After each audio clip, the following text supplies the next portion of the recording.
Napapanaw na para sa ilang senador ang pagbabalik ng mandatory ROTC program matapos ang sunod-sunod na panggigipit ng mga barko ng China sa mga barko ng Pilipinas sa West Philippine Sea. Si Daniel Manalastas sa detalye.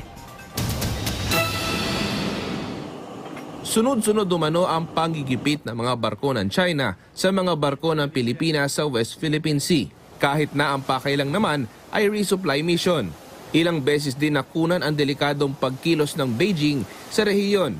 Dahil sa mga pangyayaring ito, tingin ng ilang senador na kailangan ng ibalik ang Mandatory Reserve Officers Training Corps o ang ROTC program. Nasa debate pa naman ng Senado ang ROTC program. Kaya si Senator Bato de la Rosa may birada sa mga kritiko ng programa. Paano ka lumaban? Lumaban ka keyboard warrior. Puro ka lang sige sa keyboard, lumaban tayo, lumaban. Laban na dito, hampasan ng keyboard. Oy, magbarsa kayo. Matuto kayong gumamit ng armas, matuto kayong gumapang, matuto kayong tumakbo, matuto kayong kumuber. Yan dapat ang labanan dito. Hampasan ng keyboard dito. Binida pa ni Bato ang ilang bansa na malakas ang reserve force tulad ng Israel. Pero si Senator Risa Hontiveros, iba ang solusyon sa problema sa West Philippine Sea. Tingin ko habang umiinit sa West Philippine Sea, ang pinakatamang course of action namin bilang Senado ay ipagpatuloy at judiciously dagdagan ang suporta sa military modernization, lalo na sa Philippine Navy, at pagsasaayos ng iba't iba pang aspeto ng national defense.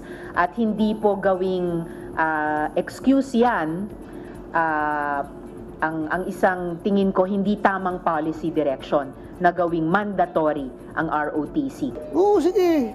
Gusto niya. Wala tayong reserve. Sige, go ahead. Ayaw ninyo. Sige, hintayin natin na walang hiyain tayo ng ibang bansa na yan. Pagdating ng araw. Sige, ayaw ninyo. Go ahead.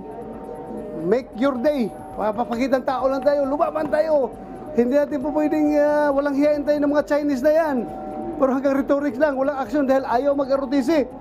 Si Senator Robin Hood Padilla naman, sinimula na sa bakuran ng Senado ang training. Nag-oorganisa siya ng Basic Citizen Military Training para sa mga opisyal at empleyado ng Senado. Sabi ni Padilla, ang makakatapos sa pagsasanay ay magiging bahagi ng Reserve Force ng Sandatahang Lakas ng Pilipinas. Wala pang opisyal na pahayag ang liderato ng Senado sa hakbang ni Padilla. Daniel Manalastas para sa Pambansang TV sa Bagong Pilipinas.